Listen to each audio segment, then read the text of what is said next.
Então, a hipótese de inibição, do déficit de inibição, ela vai falar que as mudanças de tópico são alterações discursivas ligadas à dificuldade de inibir pensamentos irrelevantes durante a conversação. Já a hipótese da mudança pragmática vai falar que o envelhecimento produz mudanças nos objetivos comunicativos dos falantes, que o envelhecimento é um processo social também, né, que muda as intenções comunicativas dos falantes, de modo que eles têm interesse em compartilhar determinados temas ligados ao passado, à sua visão de mundo, à sua interpretação das coisas, e por isso eles vão, muitas vezes, ter um discurso mais subjetivo, trazendo outras questões que não são as especificamente conversadas ali, mas eles estão trazendo como pano de fundo as suas memórias e a sua visão de mundo. Então, de acordo com a hipótese da mudança pragmática, as mudanças de tópico refletem a intencionalidade do falante. Então, são dois modelos, dois paradigmas distintos. Esses modelos eu trago como exemplo porque foi na minha dissertação de mestrado, há muitos anos atrás, foi esses dois paradigmas que eu investiguei com o discurso de idosos, tá? E na minha dissertação, o que aconteceu foi que o meu estudo identificou mais dados que apoiam a hipótese de mudança pragmática do que a ideia de apoiar somente a hipótese do déficit de inibição. Então, eu identifiquei que sim, há um déficit de inibição dos idosos, dessa habilidade cognitiva, mas que a mudança de tópico tinha mais relação com as ideias ligadas à intencionalidade deles de falarem sobre determinados assuntos ligados à sua visão de mundo, às suas percepções sobre as suas memórias e dados mais subjetivos deles a respeito das histórias que eles estavam contando, tá? Bom, o artigo da Luz, que é aquele que eu pedi para vocês lerem para essa aula, ele vai falar que a discussão sobre a especificidade paradigmática dos campos da saúde coletiva é algo que vem sendo muito discutido. Então, vem sendo muito discutido se a saúde coletiva é multidisciplinar, ou seja, ela abrange várias disciplinas, mas que não necessariamente interagem umas com as outras, se ela é interdisciplinar, ou seja, necessariamente os conhecimentos das diferentes disciplinas se integram, ou numa visão emergente, se ela é transdisciplinar, se chega a acontecer de a gente conseguir formar um campo de conhecimento que engloba todos eles, de forma que não existe uma hierarquia de um pensamento sobre o outro e que vê o mundo centrado naquela pessoa, naquele fenômeno. Bom, então a complexidade do campo da saúde coletiva, ela vai abarcar também os diferentes paradigmas existentes dentro dela, né? Porque, como eu falei, existem paradigmas que se contrapõem uns aos outros na maneira de ver o mundo, mas também existe a possibilidade de diálogo entre os paradigmas, e existem paradigmas que dialogam perfeitamente e conseguem chegar a conclusões coerentes, né? E eles vêm influenciados muito pelas diferentes disciplinas que compõem o campo da saúde coletiva. Mas não só isso.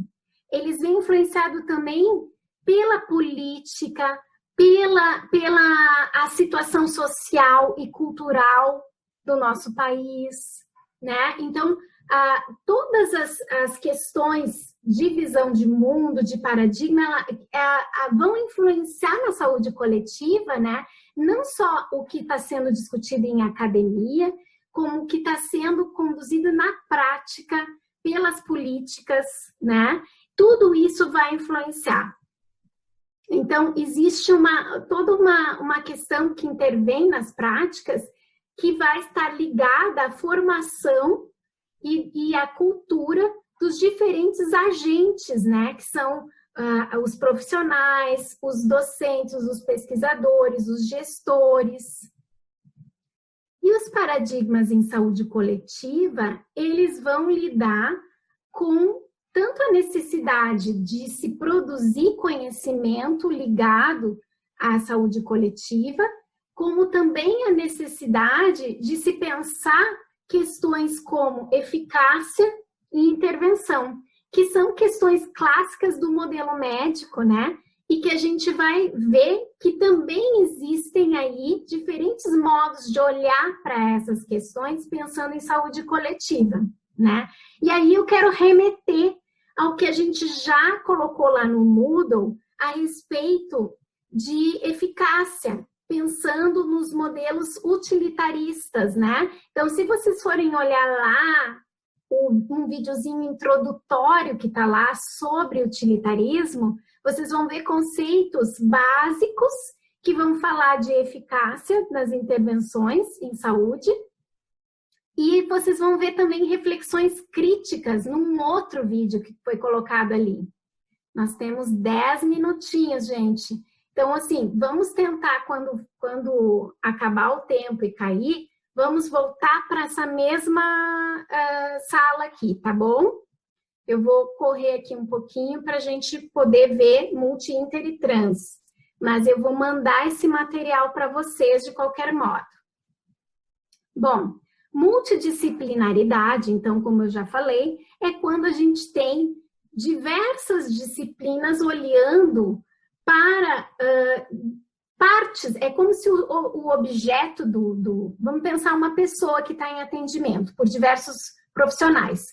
Cada profissional vai olhar sob o seu ângulo. Por exemplo, o fisioterapeuta vai olhar para aquele paciente sobre os aspectos motores do paciente. Então, é como se tivesse um objeto 1 ligado ao profissional 1, né?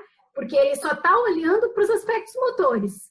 Aí, digamos que tem o psicólogo, que é o profissional 2, ele só está olhando para os aspectos psicológicos daquele paciente.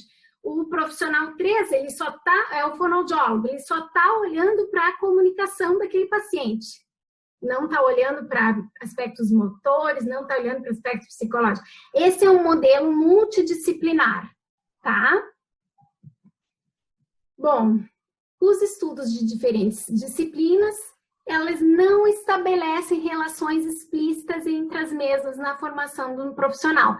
Isso é algo que vem sendo criticado, que é algo que vem sendo procurado mudar isso aí, né? Porque aí o profissional fica quadradinho, não consegue enxergar a pessoa como um todo, né?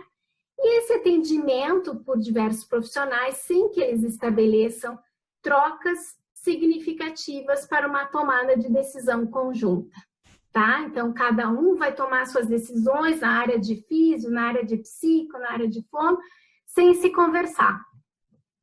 Na interdisciplinaridade, a gente já vai ver que os 3 profissionais estão articulando seus conhecimentos e eles estão olhando para o todo, dentro das suas áreas. Digamos que o psicólogo, o fonoaudiólogo e o fisioterapeuta estão todos olhando para aquela pessoa sob os diferentes ângulos, estão se comunicando a respeito, estão aprendendo uns com os outros sobre as diferentes disciplinas num olhar voltado para essa pessoa.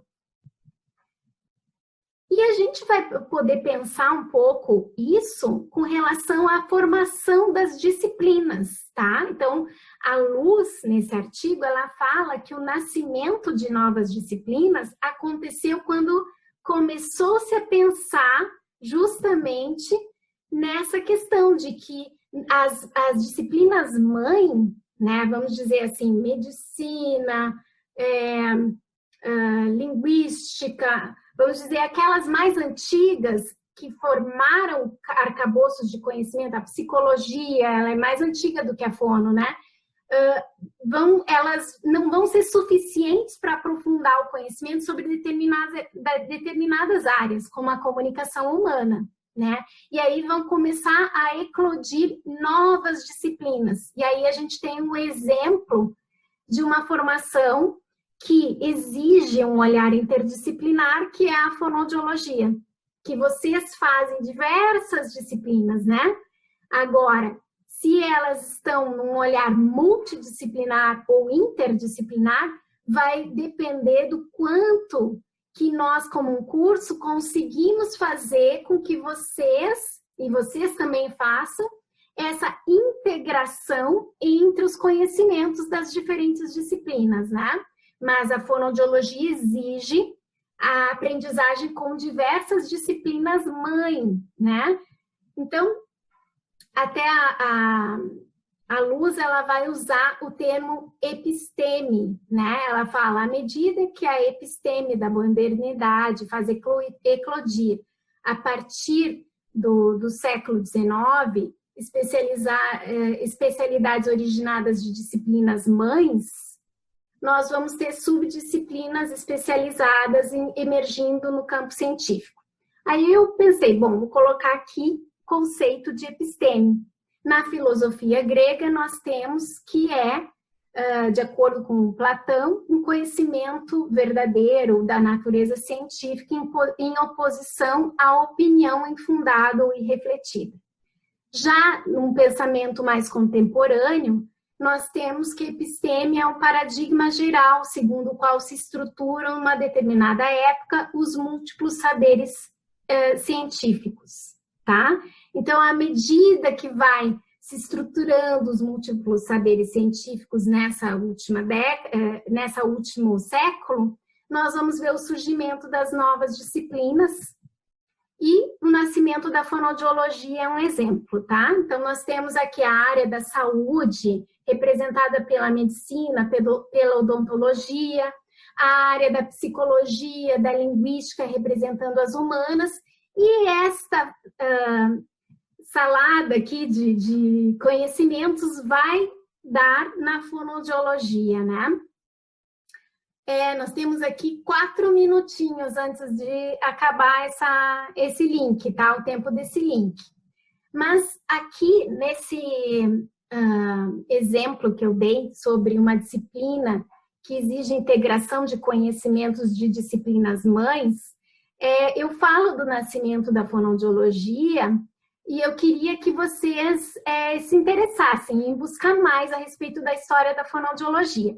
Então, quem gosta de ver filmes, procura pelo filme O Discurso do Rei, tá?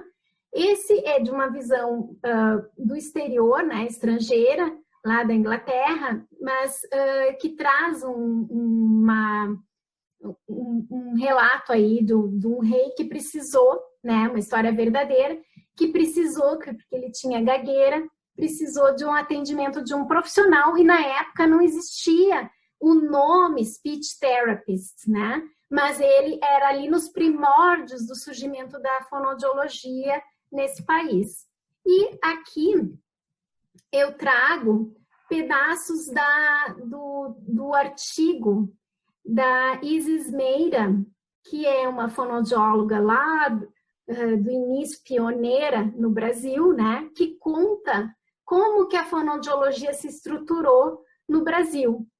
E aí ela vai falar que os movimentos pós-guerra trouxeram a necessidade do surgimento de uma reabilitação na área de linguagem, né? Então, a reabilitação nas afasias foi um importante impulsor, né?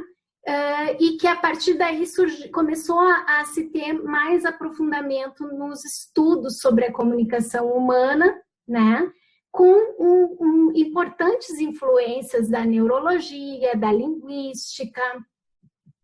Bom, nós vamos ver aí também, pelo que a autora do artigo que a gente colocou aqui como base dessa aula, a Luz, fala que no surgimento das disciplinas e toda a questão da relação entre diferentes profissões, a gente vai ter o desafio da luta pelo poder, tá? Então, ela fala disso no artigo, e isso é algo interessante que surge no relato dessa fonoaudióloga que fala da história da fonoaudiologia, porque ela traz que lá no início foi muito difícil fazer com que aceitassem que a fonoaudiologia fosse autônoma e que não fosse algo que dependesse, uma profissão paramédica ou tecnóloga que dependesse da assinatura de um médico para aprovar o que ela dissesse, né? Então, houve uma luta aí muito grande com o setor da área da medicina, que estava mais voltado para a criação da fonoaudiologia, que defendia que a fonoaudiologia não devia ser autônoma, devia ser um tecnólogo sob a supervisão do médico. Mas muitos profissionais que estavam começando a trabalhar com comunicação e que queriam a formação da fonoaudiologia, lutaram contra isso para ter autonomia profissional, tá? E venceram. Daqui a 1 minutinho vai cair, vocês entrem de novo nesse mesmo link, tá? Então, a gente vai ver isso, que essa luta pelo poder existe, né? Quando a gente começa a pensar. Então, é um processo que está constantemente mudando, né? E, atualmente, nós temos um movimento muito grande da transdisciplinaridade, pensando as relações entre profissionais de forma horizontalizada, né? E aí que a gente vai ver que as disciplinas, então, vão ter esse pacto de se relacionarem os profissionais de uma maneira a ter uma liderança compartilhada. Bom, aqui ela conta um pouquinho sobre como que foi para regulamentar a profissão num curso superior, de nível superior. E uma coisa interessante da gente chamar atenção é que o primeiro curso de nível superior, em universidade mesmo, com 4 anos de formação, foi em Santa Maria, na Federal de Santa Maria, tá? Em 1976. O ano que eu nasci.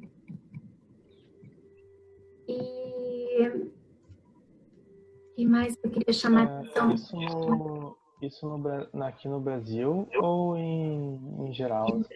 Aqui no Brasil, tá? Esse artigo da Isis Meira, ele é sobre a história da fonoaudiologia no Brasil. Oi? Alguém falou aí?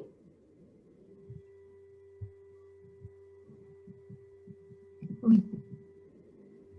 Deixa eu ver aqui. Em algum lugar eu coloquei, eu acho, que no mundo a fonoaudiologia começou a aparecer lá por 1923, mas ainda não era um curso superior, tá? Eu não sei dizer para vocês qual é o ano que em outros países a fonoaudiologia passa a ser um curso superior, tá? Mas eu sei dizer para vocês que nos Estados Unidos foi mais cedo do que na Europa. Porque na Europa, a fonoaudiologia, que até tem um nome de logopedia, ela vai se estabelecer como um curso de nível superior bem mais tarde, até mais tarde que o Brasil, tá? Então, a gente vê que nos Estados Unidos e no Canadá, a fonoaudiologia, ela ganhou autonomia mais cedo do que na Europa. E aqui no Brasil, ela vai ter um desenvolvimento, até uma escolha de nome fonoaudiologia, é devido à influência da Argentina, tá? Que tinha um médico na Argentina que influenciou muito no Brasil a criação da fonoaudiologia. Então, esse artigo aqui, que eu coloquei a referência aqui embaixo, vocês podem buscar para saber mais detalhes, né, a respeito da história da fonoaudiologia no Brasil. Bom, mas eu trago aqui, eu falei da disputa pelo poder, né, e existem outros desafios, como, por exemplo, a disputa pelo mercado de trabalho, que às vezes a visão muito corporativista pode fazer com que determinadas profissões lutem pela reserva de mercado, em detrimento da ideia da interdisciplinaridade, pensando no favorecimento da população, tá? Então, aconteceu aqui um exemplo bem recente, que envolveu profissionais da fonoaudiologia e da psicologia, quando houve um impasse sobre a neuropsicologia no Brasil. Então, esse impasse levou à escrita deste artigo que eu estou mostrando para vocês, Neuropsicologia como Ciência Interdisciplinar, Consenso da Comunidade Brasileira de Pesquisadores Clínicos em Neuropsicologia. Esse artigo, então, ele introduz já falando que, apesar de ser notável o crescimento da neuropsicologia no Brasil, há discordâncias com relação à abrangência da área e principalmente sobre a utilização de instrumentos de avaliação neuropsicológica. O que aconteceu? A neuropsicologia ganhou bastante reconhecimento e uma das disciplinas que envolve bastante conhecimento, uma disciplina mãe, que é a psicologia, resolveu que ela seria dona da área da neuropsicologia. Sendo que a história da neuropsicologia, ela inicia com a neurologia e ela tem grande influência também da linguística. Então, havia um interesse que só pode ser ligado à reserva de mercado das avaliações neuropsicológicas e manter a neuropsicologia como algo que somente o psicólogo pudesse praticar, porque a avaliação neuropsicológica ela pode ser um importante mercado dentro de qualquer área, né? Mas o interesse em avaliação na fonoaudiologia é muito grande. Nós, a fonoaudiologia, nós vemos a avaliação muito com fins de reabilitação. Já na psicologia, ela é por si só um fim. E uma consulta de avaliação custa mais do que uma consulta de reabilitação. Na fonoaudiologia, esse tipo de diferenciação não acontece, porque a gente vê a avaliação como um instrumento principalmente focado na reabilitação dos nossos pacientes. Aconteceu, então, um embate. O Conselho de Psicologia proibiu o uso de alguns testes neuropsicológicos para outros profissionais. E um desses testes era justamente uma bateria criada por fonoaudiólogos. Para quê, né? Então, o Conselho de Fonoaudiologia colocou um processo judicial para decidir essa questão, para que os fonoaudiólogos também pudessem utilizar avaliações neuropsicológicas. E nessa luta é que os profissionais da neuropsicologia brasileira, que já tinham uma história em interdisciplinaridade desde o início da formação da Sociedade Brasileira de Neuropsicologia, começaram a se reunir, a escrever artigo, então esse artigo que eu mostrei, para defender, mostrar a história da neuropsicologia no mundo e no Brasil, para defender que a neuropsicologia fosse considerada uma área interdisciplinar. E na fonoaudiologia, o movimento também, além dessa questão judicial, foi de criar a especialidade em neuropsicologia como uma das atuações do fonoaudiólogo, né? Então, nós temos linguagem, nós temos audição, nós temos voz. Aí, na época, se criou a especialidade em neuropsicologia também. Hoje existem várias, né? Com um movimento de defesa da interprofissionalidade. Não em defesa de que o fonoaudiólogo passasse a sozinho atuar em neuropsicologia, mas sim em defesa de uma atuação interdisciplinar. É um pouco paradoxal ter que criar uma especialidade para defender a interdisciplinaridade? É, mas a classificação brasileira de ocupações, ela só vai reconhecer uma área como sendo parte do campo do profissional quando essa está descrita como uma das especialidades do profissional. Então, foi necessário para essa luta poder ganhar uma dimensão que protege a possibilidade de uma atuação do fonoaudiólogo na área de neuropsicologia. E aí, se a gente vai pensar a respeito dessas questões, né, pensando profissionalidade, a interprofissionalidade e a interdisciplinaridade, existem questionamentos que a gente tem que fazer sobre o quanto que a gente, às vezes, está só na teoria o nosso pensamento interdisciplinar. Quando chega na hora de atuar na prática, se a gente está movido por um movimento corporativo, sectarista, aí a gente não consegue atingir os objetivos da interdisciplinaridade. Então, aqui esse artigo é muito interessante porque ele traz justamente esses questionamentos. Trabalhar de comum acordo ou trabalhar com outros. A regulamentação de uma atividade profissional, ela serve à reserva de mercado ou à proteção dos usuários das práticas regulamentadas?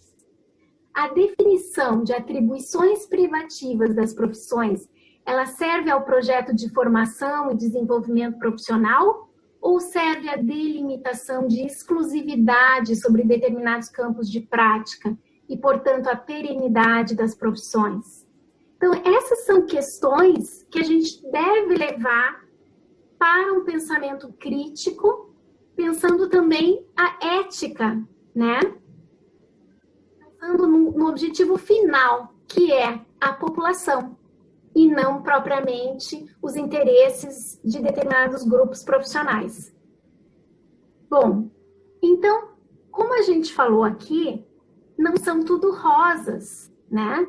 Não é fácil trabalhar de forma interdisciplinar. Isso é um movimento de um esforço coletivo. Isso depende muito também da gente conseguir lidar com os egos, conseguir lidar com ideias novas, de ouvir o outro. Depende de uma cultura interprofissional. Então, é preciso criar um espaço sistemático de encontro entre os integrantes de equipe, de modo a discutir particularidades importantes sobre os pacientes, por exemplo. Reuniões de equipe, elas devem desenvolver a possibilidade de análise de conflitos, estabelecer arranjos e dispositivos de decisão que possibilitem o convívio com a diferença. E a interprofissionalidade, ela pressupõe uma maior frequência e intensidade das relações. Então, a gente precisa lidar com essas relações de forma cuidadosa, procurar sempre ter um constante cuidado da equipe na relação com o paciente ou com o cliente e que se garantam trânsitos e trocas entre as equipes de um mesmo serviço, tá? Então, aqui eu tenho uma referência. Opa, não sei o que aconteceu aqui que eu... não sei se vocês estão vendo o que eu estou vendo aqui na minha tela. Vou voltar aqui. Tá. É que acabou a gravação e ele me mostrou. Então, deu certo a conversão da primeira parte da aula. Então, como eu estava falando aqui, eu coloco uma referência sobre arranjos institucionais e gestão da clínica, princípios de interdisciplinaridade interdisciplinaridade e interprofissionalidade, tá? Esse texto aqui, ele vai tratar de questões ligadas, por exemplo, à liderança. Como lidar com uma equipe, né? E isso são questões importantes que vocês vão estar prestando atenção durante as entrevistas de vocês com esses profissionais. Eu trouxe aqui, deixa eu mostrar aqui para vocês, um videozinho. Deixa eu parar de... Tá, vamos achar o vídeo.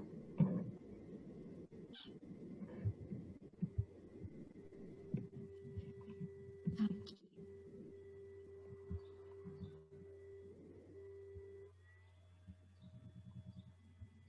É um vídeo sobre transdisciplinaridade.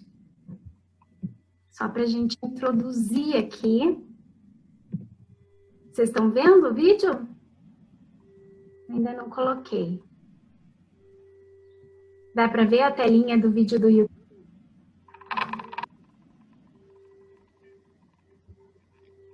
Ai, gente, eu acho que vocês não vão... Que surgiu há cerca de 20 anos.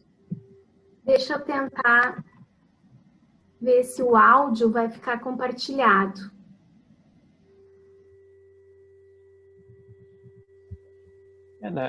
Eu ouvi o vídeo quando estava... Ah, é? Tá, vamos ver se ele vai... Ó, share computer sound.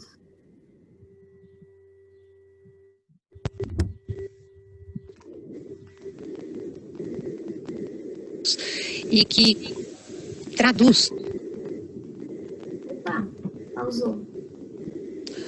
a um anseio que todo mundo está desejando. Ir além. Ir além do quê? Esse trans, que significa ir além, traz para a gente uma noção de que é possível ir além de uma forma de conhecimento que já está estabelecida e que se traduz e que é produzida exclusivamente por uma vertente racional e intelectual. O conhecimento e a forma como a gente tem as disciplinas organizadas hoje, esta forma nasceu há 300 anos, quando um filósofo chamado René Descartes expressou uma forma de pensamento a respeito do ser humano, dizendo, penso, logo existo. Só que pensar no século XVII era sinônimo de raciocínio, de intelecto. E pensar no século XXI é muito maior do que isso, por tudo que a gente já conhece a respeito do ser humano, a respeito do cérebro, a respeito da mente. Portanto, esse tipo de conhecimento que é produzido exclusivamente por uma mente racional e intelectual tem lugar, mas não pode ser exclusivamente aquilo que hoje a gente conhece por disciplinas. Na realidade, faltava ainda uma iniciativa que promovesse a aproximação não só dos conteúdos, mas sim das pessoas que produzem estes conteúdos, das inteligências, das mentes inteligentes, das criatividades, dos potenciais humanos. Isto é transdisciplinaridade, uma forma de produzir conhecimento que inclui não só uma visão racional, intelectual a respeito da realidade, a respeito da vida, mas que também contempla como conhecimento tudo aquilo que a gente sente, tudo aquilo que a gente pensa, através das nossas múltiplas dimensões.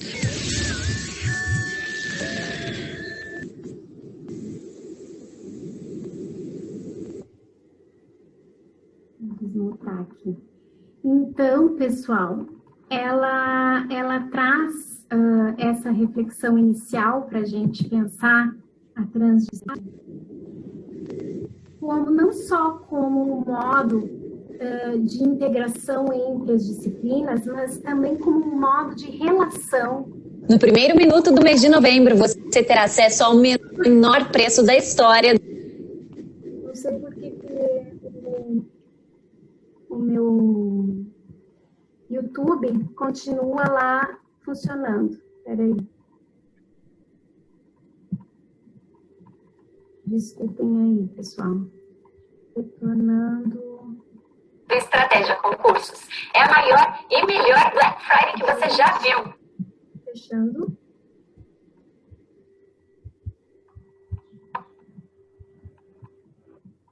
Lá vou eu de novo aqui.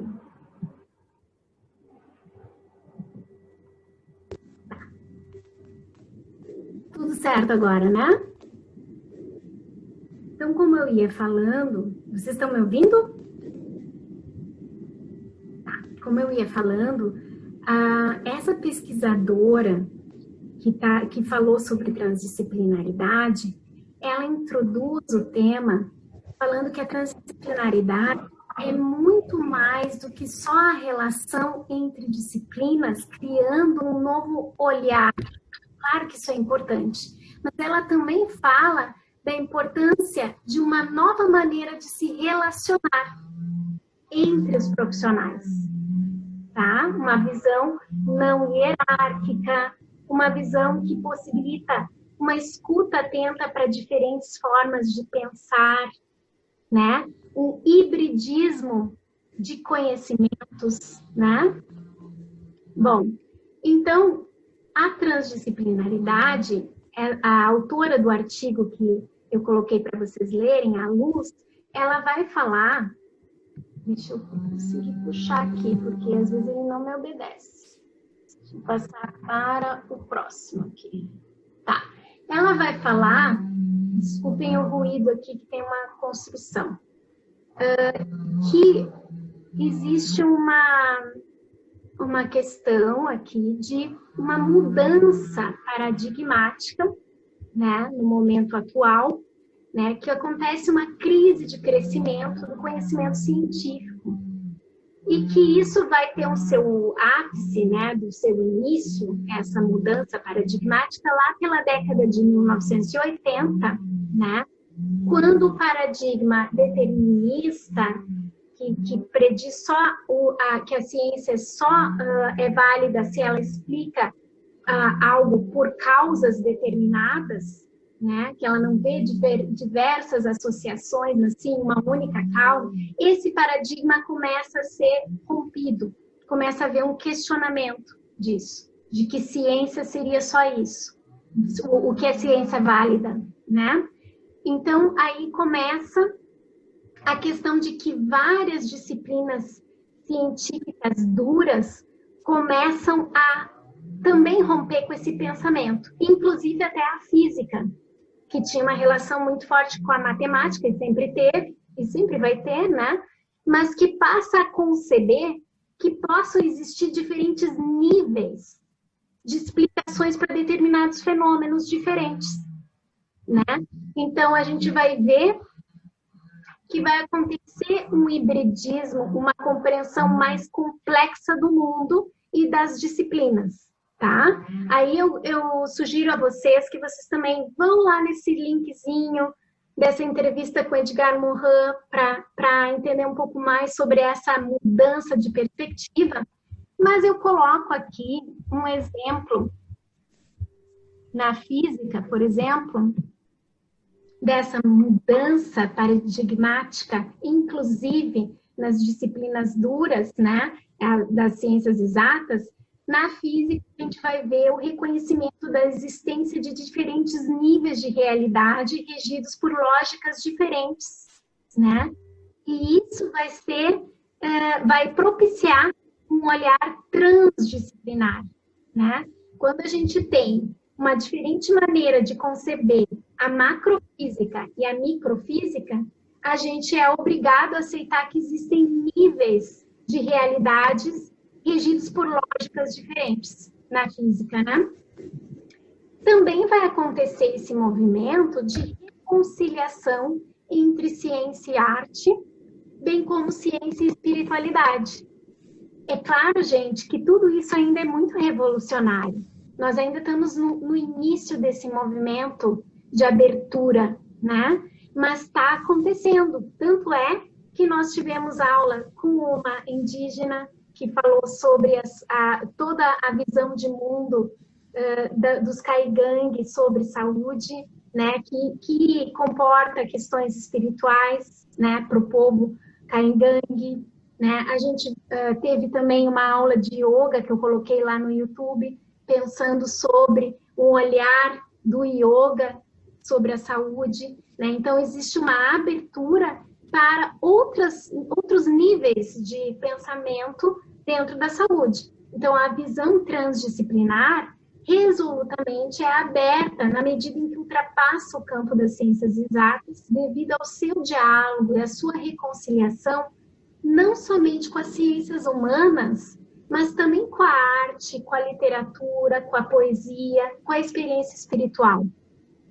E aí, eu quero recomendar a vocês que vocês vão lá ler a carta da transdisciplinaridade, tá?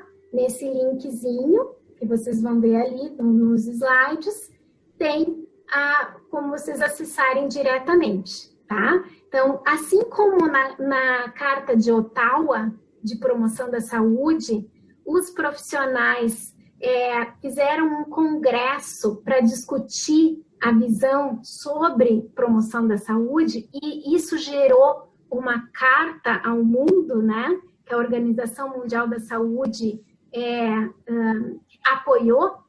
Nós temos também essa carta da transdisciplinaridade na década de 90.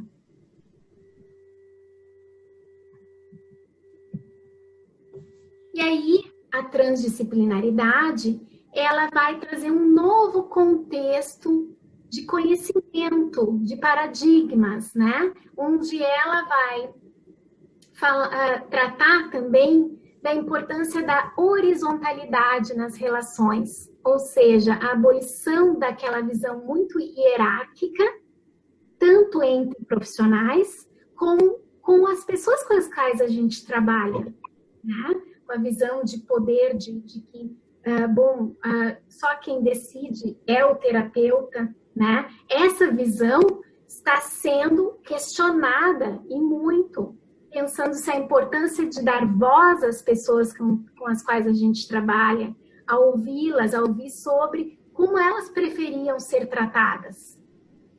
E aí a gente vai ver que quando a transdisciplinaridade se debruça sobre um tema, ela vai tratar de uma outra forma, não de forma linear os temas. Então, a gente vai ter, por exemplo, o tema da violência ou da AIDS vai ser olhado por diversas áreas e vai ser pensado em conjunto sobre esse fenômeno, né? Criando uma nova visão.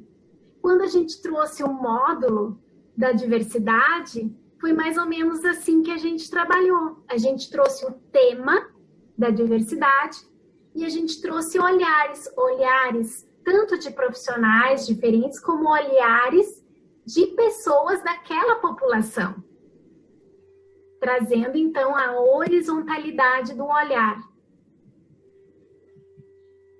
Aí a gente vai ver a importância dentro da transdisciplinaridade no conhecimento centrado na pessoa, né?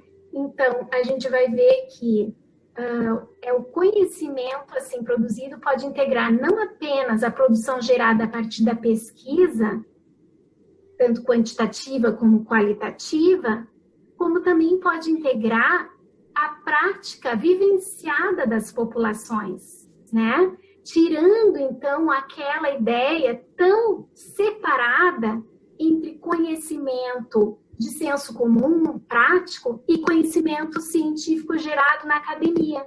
Então, a gente passa a ter um diálogo com a vivência das pessoas, né? Esse terceiro modelo, ou paradigma, ele é muito recente, mas ele está atuante em ascensão na saúde coletiva. E a gente vai ver, então, que ele é centrado na pessoa.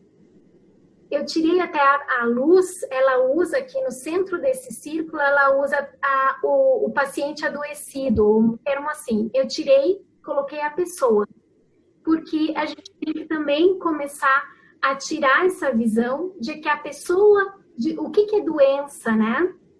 Pensar o que é a saúde na realidade. Né? Então, aí eu coloquei centro a pessoa e os enfoques de diferentes disciplinas pensando essa pessoa e se integrando. Um exemplo importante dessa mudança paradigmática na área de saúde coletiva é as diretrizes de humanização do SUS, lá em 2003. Vão lá olhar essas diretrizes para vocês verem que uma das bases mais importantes é a transversalidade, reconhecer que as diferentes especialidades e práticas de saúde podem conversar com a experiência daquele que é assistido. E juntos, esses saberes podem produzir saúde de forma mais corresponsável, tá? Então, é por aí que está caminhando o pensamento, né? Isso é uma caminhada cheia de desafios, não é fácil, né? Mas é um esforço que a gente deve fazer de forma, vamos dizer assim, voluntária, porque a gente vai encontrar desafios, né? Então, não adianta a gente esmorecer no caminho porque é difícil, vou ficar no meu quadradinho e vou fazer só fono, né? Não vou tentar exercer uma atuação interdisciplinar porque é difícil. Não, a gente tem que fazer esse esforço. E aí, nós temos 10 minutinhos antes de acabar, mas eu quero compartilhar com vocês essa reflexão de quanto a gente deve dedicar para essa mudança de pensamento, tá? E aí eu trago, eu não sei se alguém conhece o Miyakoto, já leu algum livro do Miyakoto, mas eu trago uma fala dele aqui sobre essa questão de repensar o pensamento. E aí eu vou compartilhar com vocês. Deixa eu trazer aqui para vocês.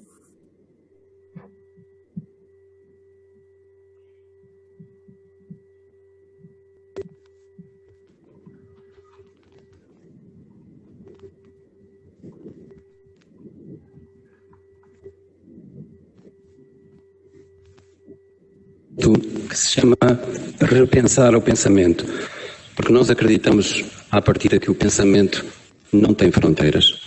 O pensamento foi feito para superar essas fronteiras, esses limites, foi feito para rivalizar com o sonho, nessa visitação que nós fazemos ao impossível. A realidade, porém, é que este mesmo pensamento, enquanto entidade viva, nasce para se vestir de fronteiras. Essa invenção é uma espécie de vício da arquitetura, porque não há infinito sem linha de pensamento, sem linha de horizonte, perdão. Desde a mais pequena célula até os organismos superiores, toda a criatura pede uma capa, uma espécie de invólucro que é separador do mundo. A verdade é esta: a vida tem fome de fronteiras. E assim que se passa e não haveria nada a fazer nem lamentar, porque essas fronteiras naturais não fecham. Elas foram feitas, são entidades orgânicas, foram feitas como entidades que são vivas, permeáveis. O problema é que o nosso pensamento, ao contrário dessas entidades vivas, facilmente se encerra em si próprio e nós não sabemos fazer paredes vivas e permeáveis. Erguemos paredes inteiras como se fôssemos tucanos cegos. Erguemos fortalezas onde deveria haver pontes. E aprendemos a demarcarmos do outro e do estranho como se fossem ameaças à nossa integridade, mesmo que a gente não saiba exatamente o que é essa integridade. Temos medo da mudança, temos medo da desordem, temos medo da complexidade. E precisamos de modelos para entender um universo, e já a palavra universo começa já a ser questionada. Nós pensamos que existe um pluriverso, não é? Um multiverso. E esse pluriverso, esse multiverso foi construído com a lógica da mudança, com a lógica do caos, com a lógica do imprevisível também. Então temos medo que pensem diferente de nós, temos medo dos que, parecendo que pensam como nós, achamos que acabam por ser tão diferentes que nem sequer pensam. E vivemos em estado de guerra com essa alteridade que existe dentro de nós e dos outros. É curioso porque que eu estou tentando chegar é que a palavra fronteira está carregada e a palavra e o pensamento ele próprio se construíram exatamente como nasceu a palavra. A palavra nasceu como um conceito militar, a palavra fronteira. E vem de uma espécie de linguagem bélica francesa, do front, e designava isso mesmo a frente de batalha. Mas nesse mesmo lugar, para ver como estas coisas funcionam sempre como dois lados, aconteceu um caso curioso. Porque um oficial jovem do exército francês inventou um código de gravação de mensagens em alto relevo. Esse código servia para que nas noites de combate os soldados pudessem comunicar em silêncio e no escuro. Essa pequena invenção viria a ter consequências enormes que superavam aquela circunstância do lugar e do tempo, porque foi a partir desse código que se inventou o sistema de leitura Braille e para milhões de pessoas venceu-se essa fronteira, eu estou falando sempre de fronteiras, entre o desejo da luz e a condenação do escuro. No mesmo lugar em que nascia a palavra fronteira, sucedia a negação do seu sentido limitador. Tudo isto tem a ver com o modo como pensamos e vivemos a nossa própria identidade. Essa identidade mora hoje em condomínio fechado. Uma invisível empresa de segurança impede o outro de entrar nesse espaço que nós chamamos de intimidade. Para quem viaja para se perder de si mesmo e reencontrar-se nos outros, o Brasil é o melhor destino que eu conheço. George Bush legitimou guerras com o fantasma das armas de destruição massiva, pois o Brasil detém uma arma de construção massiva, que é a simpatia e a disponibilidade dos brasileiros. Não se trata de uma simpatia no sentido de ser agradável, mas na capacidade de cada um ser todos os outros. É isso que é simpatia, e deixar que esses outros façam morada em nós.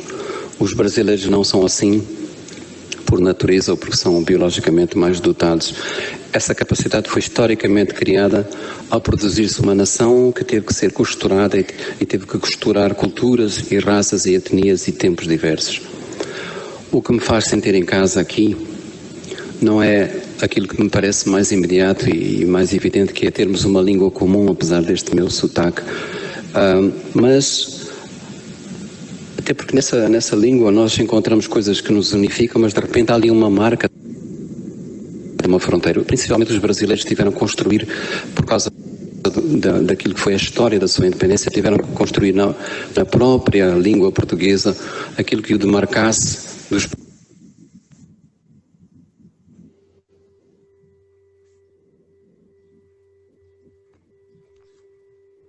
Gente, a minha conexão está muito...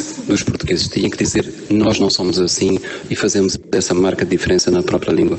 Eu gosto muito da maneira como no Brasil as terras tomam o nome de rios. Há o Rio Grande do Norte, do Sul, o Rio de Janeiro, etc. Como se a água mandasse no chão e como se os rios fossem fronteiras. Então, faltam 3 minutinhos para acabar. Eu adoro minha culpa, mas eu convido vocês a assistirem, né, esse vídeo íntegro, né, ao todo, individualmente, né, porque vale a pena. Eu acho que vale a pena a gente pensar nas nossas próprias dificuldades de lidar com pensamentos diferentes, de conseguir construir pontes e diálogos, né, entre as fronteiras. E eu acho que ele faz uma reflexão muito bonita, né? E eu acho que a gente está vivendo também num momento muito difícil, né? De visões polarizadas, que a gente precisa acreditar que existe uma esperança, né? E a transdisciplinaridade é um movimento que traz esperança para que a gente pense num mundo melhor, focado na população, na equidade, né? No respeito à diversidade. Então, eu convido vocês a fazerem essa reflexão. Nós estamos com 1 minuto e 48 de tempo restante. Daqui a pouco já vamos a ser aqui desligados. Eu estou vendo que a Eduarda fez uma pergunta. Prof, a entrevista pode ser com uma pessoa que já trabalhou no SUS e não trabalha mais hoje? Pode, tá?